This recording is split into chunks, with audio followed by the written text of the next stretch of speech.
საფრანგეთის სასამართლომ კეზერაშვილის საქართველოში ექსტრადიციაზე უარი განაცხადა. ამის შესახებ გადაწყვეტილება სასამართლომ დღეს მიიღო. კეზერაშვილს ყველა შეზღუდვა მოიხსნა, ის საფრანგეთის დატოვებასაც შეძლებს. ველოდებოდი რა თქმა უნდა ამას, ძალიან მიხარია რომ ესეთი გადაწყვეტილება მიიღო საფრანგეთის სასამართლომ. იმიტომ რომ ორივე საქმე ჩემს წინააღმდეგ იყო აბსოლუტურად ხელოვნური და მე მიხარია რომ ეს ყველაფერი კიდევ ერთხელ პოლიტიკურად მოტივირებული რა თქმა უნდა იყო.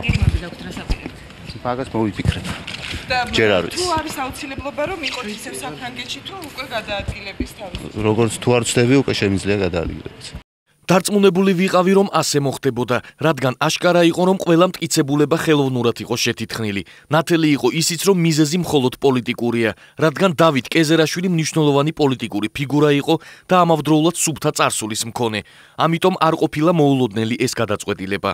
დღევანდელი გადაწყვეტილებით ფრანგულმა სასამართლომ უარი უთხრა საქართველოს მხარეს კეზერაშვილის ექსტრადირებაზე. ანუ მისი გადმოცემა ქართული მხარესათვის არ შედგება. ასევე ამ გადაწყვეტილებით მოეხსნა აღკვეთის ღონისძიება, ის შეზღუდვები რაც მას ჰქონდა იქ ყოფნასთან დაკავშირებით და ცხოვრებასთან დაკავშირებით, ყველა შეზღუდვა გაუქმებული იქნება, მათ შორის ელექტრონული სამაჯურიც. საქართველოს იუსტიციის მინისტრმა საფრანგეთის სასამართლოს გადაწყვეტილების შეფასებისას განაცხადა, რომ მოსამართლე უთანასწორო პირობებში აღმოჩნდა. მე ძალიან წუხარ რომ ფრანგი მოსამართლე ასე ვთქვათ აღმოჩნდა ისეთი უთანასწორო პირობების წინაშე როგორიც იყო ძვირადღირებული კეზერაშვილის ადვოკატი ერთ მხარეს და მეორე მხარეს ფრანგი პროკურორი და არა ქართველი პროკურორი რომელმაც ამ ძვირადღირებულ ადვოკატს როგორც ჩანს ღირსეული და სათანადო კონკურენცია ვერ გაუწია. ყოველ შემთხვევაში ამით ჩვენი სამუშაო ამოწურული არ არის. მე ვიცი რომ პროკურატურა აგრძელებს და გააგრძელებს მუშაობას იმაზე, რომ დღეს თუ არა ხვალ ბატონი იქნეს ჩამობძანებული ქვეყანაში იმისთვის, რომ პასუხი გასცეს ქართულ საზოგადოებას. საპარლამენტო უმცირესობის შეფასებით ფრანგმა მოსამართლემ სამართლიანი გადაწყვეტილება მიიღო. ნაციონალური მოძრაობის წევრების შეფასებით კეზერაშვილის ექსტრადიციასთან დაკავშირებული გადაწყვეტილება კიდევ ერთხელ ადასტურებს პოლიტიკური დევნის ფაქტს. გასაგები არის სრულად სასამართლოს გადაწყვეტილება. ფაქტი არის, რომ დღეს საქართველოში ხდება პოლიტიკური ნიშნით დევნა საკუთარი ოპონენტების და ბატონი კეზერაშვილის გამართლებაც კონკრეტულ შემთხვევაში ზუსტად ადასტურებს იმას, რომ ევროპული სტანდარტით ის რაც დღეს საქართველოში ხდება, ეს არის ოპონენტების პოლიტიკური დევნა და ამას არაფერი არ აქვს საერთო სამართალთან, კანონის უზენაესობასთან და საერთაშორისო სტანდარტთან. ქართული სასამართლოსგან განსხვავებით საფრანგეთის რესპუბლიკის სასამართლო არის სრულიად დამოუკიდებელი და ის რომ ხელისუფლების მთავარი მოტივი არის არა დაპირებების შესრულება, არამედ პოლიტიკური ანგარიშწორება, მე ვფიქრობ დღეს საფრანგეთის სასამართლომ ძალიან ხმამაღლა და არაურაზროვნად თქვა. უმრავლესობის განცხადებით საფრანგეთის სასამართლო საქმეებს კვალიფიციურად განიხილავს. საფრანგეთის სასამართლოა კვალიფიციურად განიხილავენ, პროცესი ალბათ გაგრძელდება, ეს საქართველოს შესაბამის სტრუქტურებს უნდა ვკითხოთ ისინი როგორ გააგრძელებენ ამ პროცესს. ჩვეულებრივი ნორმალური ვითარებაა, როცა ნებისმიერ ქვეყანაში სასამართლო იღებს გადაწყვეტილებებს. ეს იქნება საქართველოს საფრანგეთში თუ სხვა ქვეყანაში, ხან კმაყოფილდება, ხან ნაწილობრივ კმაყოფილდება, ხან არ კმაყოფილდება მოთხოვნები. საქართველოში დავით კეზერაშვილს ბრალი სისხლის სამართლის ორ საქმეზე აქვს წაყენებული, რომელთა განხილვაც თბილისის საქალაქო სასამართლოში მიმდინარეობს. პროკურატურა მას ეგრეთ წოდებულ სპირტის საქმეზე ედავება. ტელეკომპანია იმედის გასხვისების საქმეზე კი კეზერაშვილი გიგი უგულავასთან ერთად არის ბრალდებული. დავით კეზერაშვილი საფრანგეთში 15 თებერვალს საქართველოს პროკურატურის მოთხოვნის საფუძველზე დააპატიმრეს. 2 თებერვალს კი საფრანგეთის სასამართლომ თავდაცვის ყოფილი მინისტრი წინასწარი პატიმრობიდან გაათავისუფლა. ექსამ-პროვანსის სასამართლოში ფრანგმა პროკურორმა, რომელიც საქართველოს ხელისუფლების პოზიციას იცავდა, თავად განაცხადა უარი კეზერაშვილის საქართველოში ექსტრადირების მოთხოვნაზე. მისი თქმით, კეზერაშვილი ყოფილი მაღალჩინოსანი და ნაციონალურ მოძრაობასთან დაახლოებული პირია, რაც ეჩვსბადებს საქართველოს ხელისუფლების პოლიტიკურ მოტივებზე. საქართველოს მთავარ პროკურატურას დავით კეზერაშვილის ექსტრადაციაზე საფრანგეთის სასამართლოს გადაწყვეტილებასთან დაკავშირებით განცხადება დღეს უნდა გაეკეთებინა, თუმცა უწყება მოგვიანებით კომენტარზე უარი თქვა. თბილისის საქალაქო სასამართლომ 26 მაისს რუსთაველის გამზირზე მომიტინგეთა დაშლისა და მასობრივი დაკავების ფაქტზე შინაგან საქმეთა ყოფილ მინისტრს ნაციონალური მოძრაობის გენერალურ მდივანს ვანო მერაბიშვილს განაჩენი გამოუტანა. მერაბიშვილი დამნაშავედ ცნეს სისხლის სამართლის კოდექსის 333 მუხლის მესამე ნაწილის ბ ქვეპუნქტით გათვალისწინებული დანაშაულის ჩადენისთვის, რაც სახელმწიფო პოლიტიკური თანამდებობის პირის მიერ ძალადობით ან იარაღის გამოყენებით სამსახურებრივი უფლებამოსილების გადამეტებას ითვალისწინებს. თბილისის საქალაქო სასამართლომ მერაბიშვილს 6 წლით თავისუფლების აღკვეთა მიუსაჯა, თუმცა ამნისტიის საფუძველზე სასჯელი 1/4 შეუმცირდა. საბოლოოდ ნაციონალური მოძრაობის გენერალურ მდივანს 26 მაისის საქმეზე 4 წლით და 6 თვით თავისუფლების აღკვეთა მიესაჯა. ივანე მერაბიშვილი ცნობილი იქნეს დამნაშავედ საქართველოს სისხლის სამართლის კოდექსის 333 მუხლის მესამე ნაწილის ბ ქვეპუნქტით გათვალისწინებული დანაშაულის ჩადენისათვის და სასჯელის სახედო ზომად განესაზღვროს თავისუფლების აღკვეთა 6 წლის ვადით. მასვე 1 წლისა და 6 თვის ვადით ჩამოერთვას თანამდებობის დაკავების უფლება 2012 წლის 28 დეკემბრის ამნისტიის შესახებ საქართველოს კანონის მე-16 მუხლის საფუძველზე დანიშნული სასჯელები შეუმცირდეს 1/4 და საბოლოოდ განესაზღვროს თავისუფლების აღკვეთა 4 წლისა და 6 თვის ვადით. სასამართლოს გადაწყვეტილებით მერაბიშვილმა როგორც საქართველოს შინაგან საქმეთა მინისტრმა 2011 წლის 26 მაისს რუსთაველის გამზირზე მიტინგის ვადის გასვლის შემდეგ მომიტინგეთა მასობრივი დაკავებისა და ამ მიზნით რუსთაველის გამზირიდან გასასვლელი ქუჩების წინასწარ ჩაკეტვის შესახებ უკანონო ბრძანება გასცა. პოლიციის შესახებ კანონის მოთხოვნათა საწინააღმდეგოდ გამოყენებული იქნა სხვადასხვა სპეციალური საშუალებები: წყალსარტყლთნი, ცრემლსადენი გაზი, ფსიქოლოგიური ზემოქმედების სპეციალური აკუსტიკური მოწყობილობა, რეზინის ტყვეები და ხელკეტები. ამასთან რუსთაველის გამზირიდან გასასვლელი ქუჩების ჩაკეტვის გამო მომიტინგეებს შეგნებულად არ მიეცათ ტერიტორიის დატოვების საშუალება. საქალაქო სასამართლო მერაბიშვილი მხოლოდ სისხლის სამართლის კოდექსის 333 მუხლის მესამე ნაწილის გ ქვეპუნქტით წარდგენილ ბრალდებაში გაამართლა. სასამართლო მიიჩნია, რომ 26 მაისს დანაშაული დაზარალებულების პატივისა და ღირსების შელახვით არ ჩაუდენიათ. მერაბიშვილის ადვოკატები განაჩენს 1 თვის განმავლობაში თბილისის სააპელაციო სასამართლოს სისხლის სამართლის საქმეთა პალატაში გაასაჩივრებენ. ბუნებრივია არ ვეთანხმებით დღეს მიღებულ განაჩენს, გამომტყუნებელ განაჩენს. მიგვაჩნია, რომ იგი არის უკანონო, სამწუხაროდ როგორც ჩანს სასამართლომ ვერ გაუძლოს ეწოლას. ჩვენ გქონდა მოლოდინები, ნახეთ გუშინ ჩვენ მიერ გაკეთებული განცხადებები, დღესაც გქონდა მოლოდინი. ეს მოლოდინები არ იყო დამყარებული რაღაც აბსურდზე, იყო დამყარებული იმტკიცებულებებზე, რომელიც მეტყველებდა მერაბიშვილის გამომართებელ განაჩენს. ჩვენ ვიდევებთ ყველა ინსტანციაში, რაც კი საქართველოს სასამართლოებში შეიძლება, ეს გახლავთ აპელაცია, უზენაესი სასამართლო და ბუნებრივია ამ პროცედურების გავლის შემდეგ, თუ ჩვენ ვერ მივიღეთ სასურველი შედეგი, გავასაჩივრეთ სტრასბურგის სასამართლოში. ბრალდების მხარე საქალაქო სასამართლოს გადაწყვეტილებას დადებითად აფასებს. განაჩენით, რომელსაც პროკურატურასთან ერთად ელოდა ამ საქმეში დაზარალებული ასობით საქართველოს მოქალაქე დადასტურდა, რომ 2011 წლის 26 მაისს ივანე მერაბიშვილის ბრძანებით ჩატარებული ოპერაცია იყო უკანონო. აღნიშნული ოპერაცია მიზნად ისახავდა არა მიტინგის დაშლას, არამედ იმ მშვიდობიანი მომიტინგეების დასჯას, რომელიც 2011 წლის 26 მაისს რუსთაველის გამზირზე განსხვავებული აზრის გამოსახატად მივიდნენ. ყოფილი პრემიერ-მინისტრის სასამართლო პროცესს ვანო მერაბიშვილის მხარდამჭერები ესწრებოდნენ. მათი აზრით საქართველოში მართლმსაჯულების ბედი კონკრეტული მოსამართლეების გამბედაობაზეა დამოკიდებული. ქართული მართლმსაჯულება დამოკიდებული არის ერთეული მოსამართლეების გამბედაობაზე, იმაზე გაუძლებენ თუ არა ისინი იმ წნეხს, რომელიც მოდის საზოგადოების გარკვეული ნაწილის მხრიდან და ყველასთვის ცალსახა არის, რომ ბატონი ვანო მერაბიშვილის საქმე არის ერთ-ერთი ის საქმე, რომელზეც ყველაზე მეტი ზეწოლა მოდის სასამართლოზე. ამ კონკრეტულ შემთხვევაში ვთვლი, რომ სასამართლომ და კონკრეტულმა მოსამართლემ ვერ გაუძლო ზეწოლას. გამომტყუნებელი განაჩენი, რაც ჩემი აზრით აშკარად პოლიტიკურ ხასიათს ატარებს.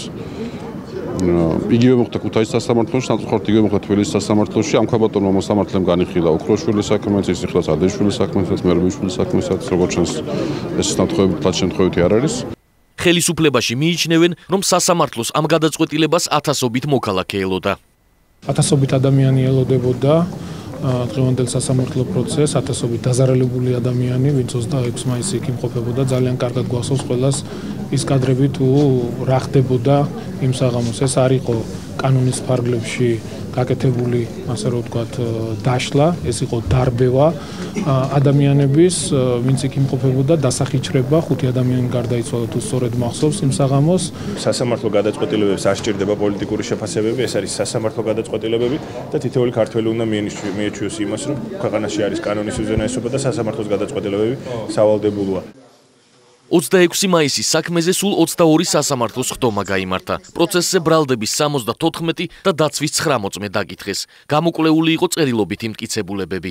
ჯერჯერობით უცნობია მერაბიშვილს საბოლოოდ სასჯელი რამდენი წლით განესაზღვრება. დაცვის მხარის ინფორმაციით, ნაციონალური მოძრაობის გენერალურ მდივანთან დაკავშირებულ ყველა საქმეზე საბოლოო გადაწყვეტილების გამოტანის შემდეგ გაირკვევა სასამართლო განაჩენთა ერთობლიობით სასჯელის სრულად ან ნაწილობრივ შეკრების გადაწყვეტილებას მიიღებს თუ შთანთქმის პრინციპი იქნება გამოყენებული.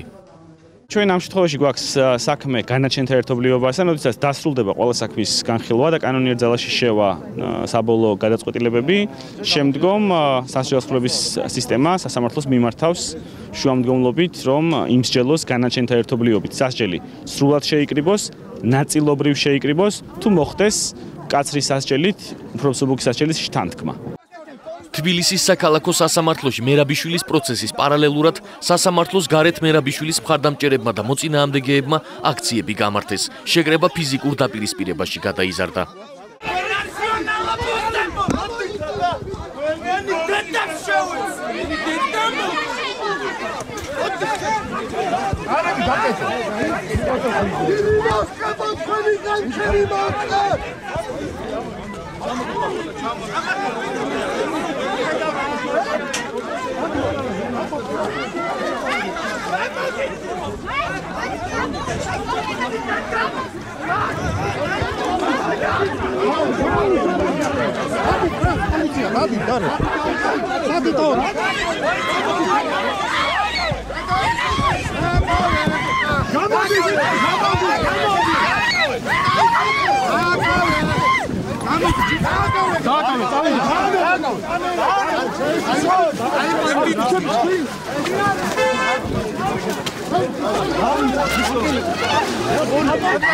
ჩემო დანაშაულო მეგობარს რომელიც ქართული დირიშკების თავდასხმისგან პროვოკაციაზე მოვიდა ქართული ოსტების მიერ ინო ბურჯავის მიერ ორგანიზებული არის რომელიც შეურაცხყოფას აყენებდა ჩვენს აქტივისტებს პოლიციამ შემოიჭრა ჩვენი ხალხი გაეყვანა ისინი დაეკავებინა ჩვენს მშვიდობიან აქტივისტებს არ მოეწონა ადმინისტრაციული სამართალდარღვევის გამო პოლიციამ ორივე მხარის წარმომადგენლები დააკავა.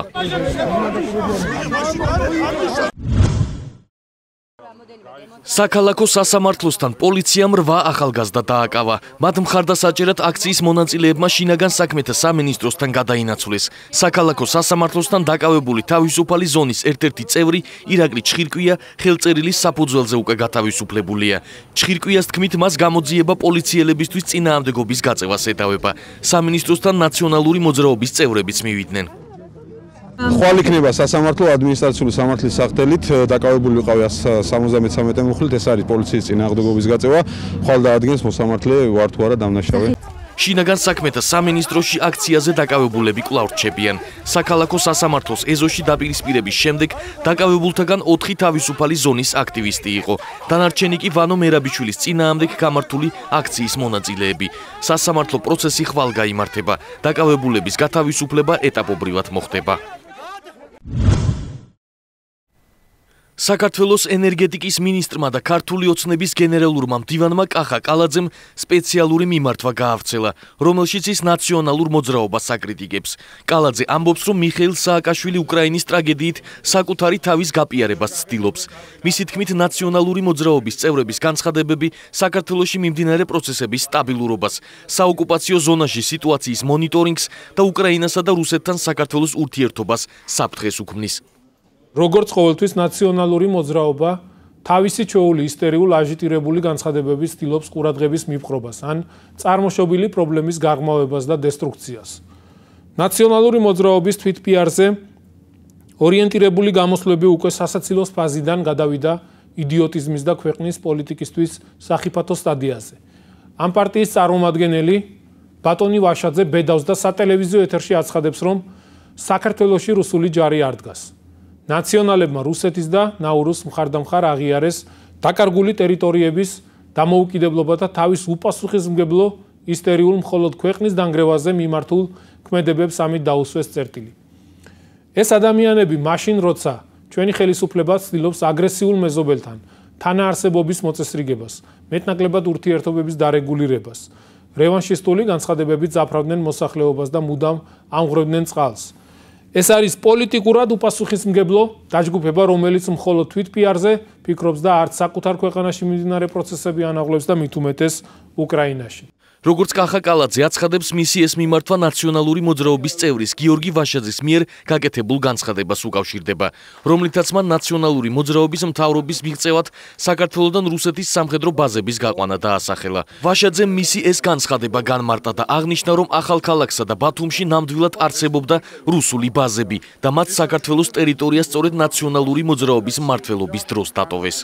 ალბათ არ იცის ესეც კალაძემ, რომ იურიდიულად საქართველოს ტერიტორია რუსულმა ჯარებმა დატოვა სწორედ ნაციონალური მოძრაობის ხელისუფლების დროს და რაც ყველაზე მნიშვნელოვანია ის, რომ ახალქალაქში ბათუმში ჩვენ არ აგვყავს ეხა რუსული ბაზები, სწორედ ამის შედეგია ის, რომ იურიდიულად არც გუდაუთაში არ უნდა იყოს, სწორედ ამის შედეგია. დიახ, ყველამ ვიცით, რომ უკანონოდ შენაერთები იმყოფებიან ეხლა ოკუპირებულ ტერიტორიებზე, მაგრამ სწორედ ამიტოა, რომ ეს ტერიტორიები ოკუპირებულად ითვლება ამ კუთხით. ვიცე-პრემიერის გამოსვლას ნაციონალური მოძრაობის სხვა წევრებიც გამოეხმაურნენ. გივით არგამაძე ამბობს, რომ კახა კალაძემ არ უნდა განსაზღვროს, რა განცხადებების გაკეთების უფლება აქვს ნაციონალური მოძრაობის წევრებს. მის სალაპარაკო არ არის, ვის რისი თქმის უფლება აქვს, ან მორალური უფლება და ასე შემდეგ. იმიტომ რომ მორალთან ეს ადამიანი არის აბსოლუტურად მწყრალად. ტიპიური საბჭოთა რუსული ჭაობი, რომელშიც მას უნდა ცხოვრება და ეს არის ჭაობი, რომელიც საბოლოოდ უნდა ჩამოიცილოს საქართველოს და წავიდეს მომავალში. ამიტომ მომავალში კახი კალაძესნაირი ადამიანების პოლიტიკაში ადგილი ნამდვილად არ იქნება. საპარლამენტო უმრავლესობის წევრი ირაკლი ჩიქოვანი თავის თანაგუნდელ კალაძეს ეთანხმება. დავით ბერძენიშვილი კი ვიცე-პრემიერის განცხადებას Foreign Policy-ში დღეს დაბეჭდილ ნაციონალური მოძრაობის წევრის გიგა ბოკერიას წერილს უკავშირებს. ჩვენ პოლიტიკური ძალები ვართ, რომელსაც გაგვაჩნია ძალიან კონკრეტული ხედვა და წარმოდგენები იმასთან დაკავშირებით, თუ ვინ რას აკეთებდა საქართველოში წლების განმავლობაში. მე მგონია, რომ მნიშვნელოვანია მათ გაიხსენოს საკუთარი მოღვაწეობა ამ 9 წლის განმავლობაში და ნაციონალური მოძრაობის წევრების, მთავრობის წევრების ქცევები და ქმედებები, რომლებიც პრაქტიკულად ქვეყანა კრიზისამდე მიიყვანა. აქედან გამომდინარე, მე მგონია, რომ ბატონი ვიცე-პრემიერის განცხადებაში სწორი აქცენტები იყო გავლებული. როდესაც იანუკოვიჩთან ანალოგიას ავლებს გიგა ბოკერი, ასეთ არაკვალიფიციურობაში ის ამ ბოლო დრომდე შემჩნეული არ ყოფილა. ეს არის მთავარი საკითხი დღეს, როდესაც ძალიან წარმატებული ვიზიტის შემდეგ, რაც სახელმწიფოსთვის არის წარმატებული, პრემიერი არ არის მხოლოდ ქართული ოცნების პრემიერი, საქართველოს პრემიერ-მინისტრია. Foreign Policy-ში დაბეჭდილ წერილში საგარეო ურთიერთობათა საკითხებში ნაციონალური მოძრაობის მდივანი გიგა ბოკერია ოპონენტების დევნის პოლიტიკურ მოტივებზე საუბრობს. ღარიბაშვილს არაერთხელ უთქვამს, რომ ყოფილი მმართველი პარტია არ შეიძლება იყოს მიღებული ლეგიტიმურ ოპოზიციად, რომ მას არ აქვს უფლება გააკრიტიკოს ხელისუფლება და ის უნდა გაქრეს საქართველოს პოლიტიკური ლანდშაფტიდან. როგორც იანუკოვიჩი, ახალი ხელისუფლება თავის მოქმედებებს ამართლებდა კანონის უზენაესობის საჭიროებითა და წარსულში ჩადენილი სავარაუდო დანაშაულებით. მაგრამ თუ ყურადღებით დავაკვირდებით ხელისუფლების პოლიტიკური ოპონენტების საქმეებს, ნათლად გამოჩნდება პოლიტიკური მოტივები. მუქარა ზეწოლა მოწმეებსა და მოსამართლეებზე, ყალბი მტკიცებულებები და შერჩევითი სამართალი. მსგავსად იანუკოვიჩისა, რომელსაც ნოემბერში ასოცირების ხელშეკრულების ხელმოწერაზე უკან დახევამდე პროევროპული კურსი ჰქონდა, საქართველოს ხელისუფლებაც პროევროპული პოლიტიკის მომხრეა, ისევე როგორც მისი წინამორბედები იყვნენ. ამ პოლიტიკას ქართველი ხალხი ითხოვს. თუმცა ამავდროულად ხელისუფლება დაკავშირებულია იმ ძალებთან, რომლებიც ღიად ემტერებიან დასავლეთთან ინტეგრაციის იდეას და ვითომ ტრადიციულ ღირებულებებს იცავენ. ტრადიციულ ღირებულებებში კი ზუსტად იმას გულისხმობენ, რასაც პუტინი, როდესაც ის ანტიგეი კანონმდებლობის საჭიროებაზე საუბრობს. ამ ღირებულებების მქონე დაჯგუფებები ფიზიკურად გაუსწორდნენ მთავარი ოპოზიციური პარტიის წარმომადგენლებს, ჰომოფობიის წინააღმდეგ გამოსულ დემონსტრანტებს და სხვა პროდასავლურ კრიტიკოსებს. კახა კალაძემ თავისი გამოსვლის შესახებ განმარტებები დღის ბოლოს კიდევ ერთხელ გააკეთა. მისი თქმით, მთავრობა ოპოზიციასთან დიალოგის გზით მუშაობას აუცილებლად შეეცდება, თუმცა კალაძე ნაციონალური მოძრაობისგან ბოდიშის მოხდას მაინც ითხოვს. ჩვენ გვაქვს ჩვენი შეხედულებები, ჩვენ ვარ ვთქვით იმ დესტრუქციულობაზე, გვართ მზად დიალოგისთვის და მე დარწმუნებული ვარ იმ ურთიერთობებს, რასაც გვია დიალოგის რეჟიმი, ჩვენ აუცილებლად მივახცევთ. მან ნება ინებოს გამოვიდეს და საზოგადოებას იმ ადამიანებს მოუხადოს ბოდიში, ვინც იბრძოდა საქართველოს ტერიტორიული მთლიანობისთვის და იმ ადამიანებს, ვინც ოცნებობს დეოკუპირებულ საქართველოს. საქართველოს ვიცე-პრემიერმა ოპოზიციური პარტიის მისამართით მწვავე განცხადება თეთრსახში საქართველოს პრემიერ-მინისტრისა და ამერიკის პირველი პირების შეხვედრიდან 2 დღეში გააკეთა. ამ შეხვედრაზე ირაკლი ღარიბაშვილს ამერიკის პრეზიდენტმა და ვიცე-პრეზიდენტმა მოუწოდეს საქართველოს ყველა ლიდერთან და სამოქალაქო საზოგადოებასთან კანონის უზენაესობის და საქართველოს დემოკრატიული მიღწევების კონსოლიდაციის მიმართულებით მუშაობა განაგრძოს.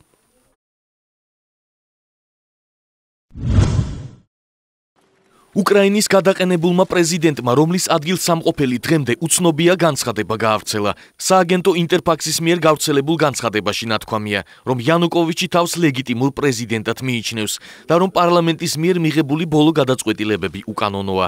იანუკოვიჩმა ასევე შეიარაღებულ ძალებს მოუწოდა ქვეყანაში მიმდინარე პროცესებში არ ჩაერიოს. იგი უსაფრთხოების გარანტიებს რუსეთის ხელისუფლებას თხოვს. როგორც რია ნოვოსტის ინფორმირებულმა წყარომა ცნობა, რუსეთმა იანუკოვიჩის თხოვნა დააკმაყოფილა და იგი ამჟამად რუსეთის ტერიტორიაზე იმყოფება. დღეს გამთენიისას ყირიმში შეიარაღებულმა პირებმა ადგილობრივი პარლამენტისა და მთავრობის შენობები დაიკავეს. მათ შენობებზე რუსეთის დროშები აღმართეს. თვითმხილველების ცნობით, შეიარაღებულ პირებს აცვიათ ფორმა განმასხვავებელი ნიშნების გარეშე და საკმაოდ პროფესიულად მოქმედებენ. მათ დიდი რაოდენობით იარაღი აქვთ.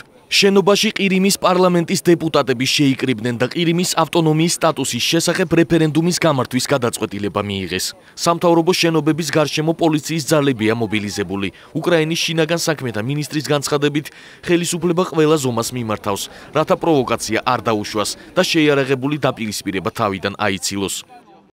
ყირიმის დედაქალაქის მახლობლად რუსეთის შავი ზღვის ფლოტის კუთვნილი ჯავშან ტექნიკა გამოჩნდა. პრეზიდენტის მოვალეობის შემსრულებელმა ტურჩინოვმა შექმნილ ვითარებასთან დაკავშირებით საგანგებო განცხადება გააკეთა. სამხედროების ნებისმიერი გადაადგილება განსაკუთრებით იარაღით შეფასდება როგორც სამხედრო აგრესია. მიუმართავ რუსეთის ფლოტის სარდლობას, რათა ყველა სამხედრო მოსამსახურე დარჩეს იმ ადგილებზე, რასაც შეთანხმება ითვალისწინებს. სამართალდამცველებს მივეცი დავალება, გამოიყენონ ყველა კანონიერი მეთოდი სამოქალაქო მოსახლეობის დასაცავად, სამართალდამღვევთა დასასჯელად და შენობების გასათავისუფლებლად, უკრაინის კანონმდებლობის შესაბამისად. ბოლო მონაცემებით გუშინ ყირიმის პარლამენტის შენობასთან მომხდარი დაპირისპირების შედეგად 30 ადამიანი დაშავდა. 2 ადამიანი სავარაუდოდ გულის შეტევით გარდაიცვალა. დაპირისპირება პრორუს აქტივისტებსა და ყირიმელ თათრებს შორის მოხდა, რომლებიც სეპარატიზმის წინააღმდეგ გამოვიდნენ. ჩვენ ყოველთვის რუსეთის ნაწილი ვიყავით. ჩვენ გსურს რუსეთის შემადგენლობაში დავბრუნდეთ. ეს ყველას გვინდა. ჩვენ გვინდა რომ უკრაინამ ევროკავშირთან ასოცირების ხელშეკრულებას ხელი მოაწეროს. გვინდა ჩვენმა ბავშვებმა იცხოვრონ და ისწავლონ ევროპაში, რომ არ იყოს პროვოკაციები რუსი სეპარატისტების მხრიდან. ყირიმის მოვლენების გამო უკრაინის საგარეო უწყებამ რუსეთის საელჩოს დროებითი რწმუნებული დაიბარა და მოსკოვთან სასწრაფო კონსულტაციების დაწყება მოითხოვა. ქვეყნებს შორის გაფორმებული ხელშეკრულების თანახმად, კიევმა მოსკოვს შეიარაღებული ძალების გადაადგილებისგან თავის შეკავებას თხოვა. ვითარების დაძაბვას ყირიმის გარშემო შეერთებული შტატების სახელმწიფო მდივანი ჯონ კერი გამოეხმაურა და მოსკოვი მკაცრად გააფრთხილა. მისი თქმით, სამხედრო ჩარევისა და უკრაინის სუვერენიტეტისა და ტერიტორიული მთლიანობის ხელყოფის ნებისმიერი მცდელობა უზარმაზარი დამღუპველი შეცდომა იქნება და რუსეთს ძალიან ძვირი დაუჯდება. რუსეთი ნატოს გენერალურმა მდივანმა ანდერს ფოგ რასმუსენმაც გააფრთხილა. უკრაინა იყო და რჩება მნიშვნელოვან პარტნიორად ნატოსთვის. ალიანსი უკრაინის მეგობრად რჩება და მიგვაჩნია, რომ სუვერენული, დამოუკიდებელი და სტაბილური უკრაინა, რომელიც დემოკრატიისა და კანონის უზენაესობის ერთგული იქნება, ევროატლანტიკური უსაფრთხოების გასაღებია. ძალიან შეშფუთებულები ვართ ყირიმში შეიარაღებული ჯგუფების მოქმედებით. მოვუწოდებ რუსეთს, ნუ მიმართავს რაიმე ქმედებებს, რამაც შეიძლება დაძაბულობის ზრდა ან გაუგებრობა გამოიწვიოს. დღესვე ქვეყნის უმაღლესმა რადამ მთავრობის ახალი შემადგენლობა ერთხმად დაამტკიცა. უკრაინის ახალი პრემიერ-მინისტრი არსენი იაცენიუკი გახდა. იგი აცხადებს, რომ მზადაა ევროკავშირთან ასოცირების შეთანხმებას ხელი მოაწეროს. იაცენიუკმა ასევე რუსეთს მოუწოდა უარი თქვას საომარ გეგმებზე და უკრაინასთან პარტნიორული ურთიერთობა დაამყაროს. შეერთებული შტატები მზადაა საქართველოს დახმარება გაუზარდოს. ამის შესახებ ამერიკის სახელმწიფო მდივანმა ჯონ კერიმ შეერთებული შტატების საქართველოს სტრატეგიული თანამშრომლობის ქარტიის პლენარულ სხდომაზე განაცხადა. მისი თქმით, დახმარება გულისხმობს როგორც საქართველოს ევროატლანტიკური ინტეგრაციისადმი მხარდაჭერას, ისე დახმარებას ეკონომიკური რეფორმების განხორციელებისა და ინვესტიციების მოზიდვის კუთხით. სურს გაუწყოთ, რომ შეერთებული შტატები დამატებით მხარდაჭერას უცხადებს საქართველოს ევროპულ და ევროატლანტიკურ ხედვას. კერძოდ საქართველოს დავეხმარებით ევროპასთან უვიზო რეჟიმის შემოღებასა და იმ სიზნელეების შემსუბუქებაში, რაც ოკუპირებული ტერიტორიების გასწვრივ მავთულხლართების გავლებამ გამოიწვია. ჩვენ ასევე მივესალმებით საქართველოს მიერ ეკონომიკის რეფორმირებისას მიღწეულ პროგრესს და მთავრობას მოუწოდებთ სწრაფად დაიწყოს იმ გეგმების იმპლემენტაცია, რომლითაც ინვესტიციებისა და სავაჭრო კავშირების დამყარებას შეუწყობს ხელს, მათ შორის შეერთებულ შტატებთან. კანონის უზენაესობის მტკიცე მხარდაჭერა და პროცესების მტკიცე ერთგულება ხელს შეუწყობს ინვესტორებში ნდობის ამაღლებას, ასევე ქვეყნის ევროპასთან ინტეგრაციასა და საქართველოს საერთაშორისო რეპუტაციის აშენებას. ჩვენ თითოეულ ქართველს მოუწოდებთ გაერთიანდნენ მომავლისთვის და წარსული წარსულში დატოვონ. ჯონ კერიმ საქართველოს ნატოში ინტეგრაციაზე შეერთებული შტატების მხარდაჭერა კიდევ ერთხელ დააფიქსირა. მისი თქმით, ამერიკა ალიანსის წევრ ქვეყნებთან თანამშრომლობას განაგრძობს, რათა მათ ბრიტანეთის ნატოს სამიტზე საქართველოს პროგრესი აღიარონ. ამერიკის სახელმწიფო მდივანმა საქართველოს ოკუპირებულ ტერიტორიებზეც ისაუბრა და რუსეთს ცეცხლის შეწყვეტის ვალდებულების შესრულებისკენ მოუწოდა. ჯონ კერიმ საქართველოში ჩატარებულ საპრეზიდენტო არჩევნებზეც გაამახვილა ყურადღება. პირველ რიგში ვულოცავს საქართველოს 2013 წელს საპრეზიდენტო არჩევნების თავისუფლად და დამოუკიდებლად ჩატარებას. პროცესის გამჭვირვალობა აშკარა იყო და ამისთვის ტაშს გიკრავთ. თქვენ გაქვთ შანსი განავწოთ ეს მიღწევები თვითმმართველობის არჩევნების იმავე სტანდარტებით ჩატარებით. ფიქრობ, ყველასათვის ცნობილია, რომ დემოკრატიების სარგებელს იღებენ ძლიერი პოლიტიკური ოპოზიციიდან. ამიტომ ჩვენ ყველა მხარეს მოუწოდებთ კონსტრუქციული თანამშრომლობისკენ, რათა საქართველოში გაძლიერდეს დიალოგი და დებატები. ეს კი თქვენს ქვეყანას მხოლოდ გააძლიერებს. ჩვენ ამაში დარწმუნებული ვართ. ჯონ კერის განცხადებების პარალელურად რესპუბლიკელებისა და დემოკრატების წარმომადგენლებმა კონგრესში ახალი რეზოლუცია წარადგინეს. დოკუმენტის ავტორები უილიამ კიტინგი და ტედ პო არიან, რომელთაც პრემიერი ღარიბაშვილი უკვე შეხვდა. რეზოლუციით კონგრესი ამერიკასა და მის პარტნიორებს საქართველოს ნატოში დაჩქარებული წესით მიღებისკენ მოუწოდებს. რეზოლუციის პრეზენტაცია ირაკლი ღარიბაშვილმა და კონგრესმენებმა ერთობლივ ბრიფინგზე გააკეთეს. მე მქონდა საშუალება ჩავსულიყავი საქართველოში. იქ ვიყავი დაახლოებით კვირანახევრის შემდეგ. მას შემდეგ, რაც რუსებმა საქართველოს ტერიტორიები დაიპყრეს. ჩამოართვეს საქართველოს დაახლოებით 1/3, რაც ამ დრომდე ოკუპირებული აქვთ. გარედან მაყურებლებმა დააფასეს ქართველი ხალხის მისწრაფება დემოკრატიისა და თავისუფლებისკენ. თქვენ მოახდინეთ სამხედრო სფეროს რეფორმირება, მიაღწიეთ პროგრესს დემოკრატიაში. თქვენ აგრძელებთ ძლიერ მოკავშირედ ყოფნას შეერთებული შტატებისა და ნატოს წევრი სხვა ქვეყნებისთვის. ჩვენთვის ნათელია რა პოლიტიკა ატარებს რუსეთი ამ რეგიონში. ბატონმა კიტინგმა და მე წარმოვადგინეთ რეზოლუცია, რომელიც მხარს უჭერს ნატოს დართოს ნება საქართველოს გახდეს მისი წევრი. გვინდა რომ ეს მალე მოხდეს. მინდა მადლობა გადაუხადო კონგრესმენებს ქართველი ხალხის მიმართ ამ არაჩვეულებრივი მხარდაჭერისთვის. კანონპროექტი, რომელიც მათ წარმოადგინეს, არის ძალიან მნიშვნელოვანი დემონსტრირება შეერთებული შტატების კონგრესისა და ამერიკელი ხალხის მხარდაჭერის. ჩვენი მთავრობა აფასებს სტრატეგიულად მნიშვნელოვან ურთიერთობებს შეერთებულ შტატებთან და მე ვხედავ მომავალი პოლიტიკური, ეკონომიკური და უსაფრთხოების თანამშრომლობის დიდ პოტენციალს. ჩვენ რა თქმა უნდა გაგვიმართლა. ვაშინგტონში გაკეთებული გზავნილები დადებითად შეაფასა საქართველოს საგარეო საქმეთა მინისტრმა. განცხადებები გაკეთდა საკანონმდებლო ორგანოშიც. სახელმწიფო მდივნის განცხადებაში იყო ჩვენთვის მნიშვნელოვანი ყველა საკითხი. ოკუპირებული ტერიტორიების შესახებ გააკეთა მან განცხადება, მავთულხლართების შესახებ, გამოაცხადა საქართველოს ტერიტორიული მთლიანობის და სუვერენიტეტის მხარდაჭერა. მივესალმებით მსგავს განცხადებას. ჩვენ ჭირდება მეტი საერთაშორისო პარტნიორი, მეტი მხარდაჭერა, იმიტომ რომ აგონიაში მყოფი პუტინი რას მოიმოქმედებს, არავინ არ იცის. მაგრამ მეორე მხრივ ეს არის შესაძლებლობა, რომ ერთხელ და სამუდამოდ საბჭოთა კავშირი დასამარდეს.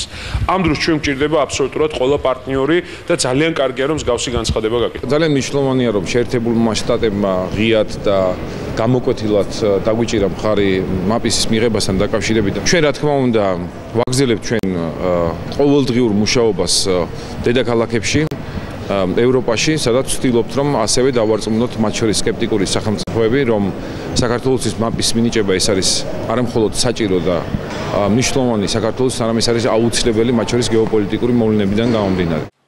ირაკლი ღარიბაშვილი ამერიკაში ვიზიტს განაგრძობს. დღეს პრემიერი ამერიკელ კონგრესმენებსა და ბიზნესმენებს შეხვდა. ირაკლი ღარიბაშვილი ამერიკელ ბიზნესმენებს საქართველოს ეკონომიკურ მდგომარეობასა და ქვეყანაში არსებულ ბიზნეს გარემოზე ესაუბრა და ისინი საქართველოში მოიწვია. ირაკლი ღარიბაშვილის ვიზიტი შეერთებულ შტატებში 2 მარტს დასრულდება.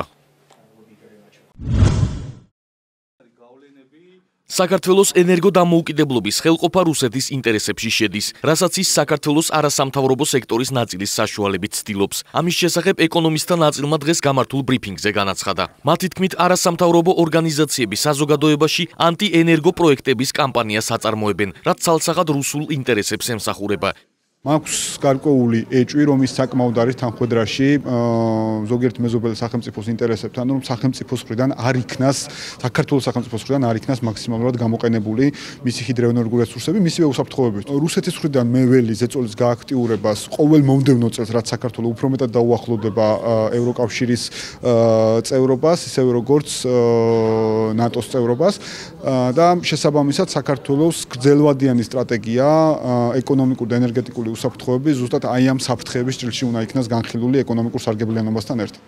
საქართველოს ევროკავშირთან დაახლოების პარალელურად რუსეთი საქართველოზე ზეწოლას გააძლიერებს. ამ კუთხით ის შეეცდება საქართველოს ენერგორესურსების მონოპოლიზებას და შემდეგ მათით მანიპულირებას. სწორედ ამიტომ ექსპერტები საქართველოს ხელისუფლებას მოუწოდებენ გრძელვადიანი ენერგეტიკული კონცეფცია შეემუშავონ. მათი თქმით, სტრატეგია ქვეყნის ბუნებრივი რესურსების ათვისებაზე უნდა იყოს ორიენტირებული.